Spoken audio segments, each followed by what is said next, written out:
শিথিল করে আমাদের সেবাকে আনয়ন করা হোক। আমরা চাই আজকের দিনের মধ্যে সরকারের নীতির জবাব পর্যায়ে সংশ্লিষ্ট মন্ত্রণালয় কর্তৃপক্ষ আমাদেরকে ডাকবেন, আমাদের সাথে বসে শিশু সমাধান করবে। যদি আজকের দিনের মধ্যে সরকারের পক্ষ থেকে আমাদের দাবি দেওয়া নিয়ে যদি কোনো ধরনের বার্তা না আসে, আমরা এখান থেকে বৃহত্তর আন্দোলন এবং অবস্থান কর্মসূচির ঘোষণা আমাদের কেন্দ্রীয় সংগ্রামী সহযোগিতারা, আপনারা সকলেই সচ্ছল থাকবেন, জাগ্রত থাকবেন।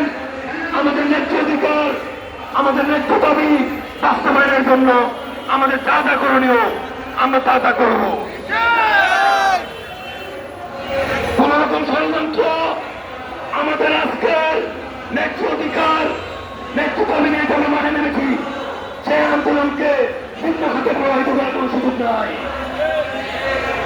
আমরা পরামর্শ জানা দিতে চাই, আমাদের ন্যায্য অধিকার স্বাধীন দেশের নাগরিক হিসেবে এটা আমার প্রাপ্যতা, এটা আমার অধিকার। একজন শ্রমিক, একজন কর্মচারী মাসের 30 দিন রাষ্ট্রীয় কাজে পরিশ্রম করার পরে ন্যায্য পারিশ্রমিক দেওয়া, এটা সরকারের দায়িত্ব, এটা রাষ্ট্রের দায়িত্ব, এটা প্রতিষ্ঠানের দায়িত্ব। কিন্তু আমরা যেটা দেখতে পাচ্ছি, দীর্ঘ সময় ধরে আমরা একই স্যালারি পাচ্ছি 15 থেকে 16,000 সর্বোচ্চ।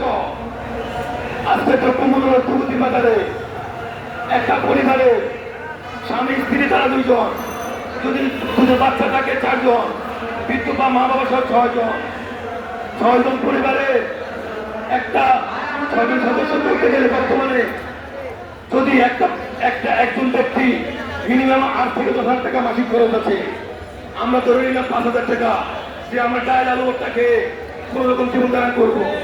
যদি 5,000 টাকা করে হয় তাহলে 6 জন পরিবারে মিনিমাম 30,000 টাকা প্রয়োজন শুধু ডাল ভাতের জন্য। এছাড়া তার চিকিৎসা ভাতা, তার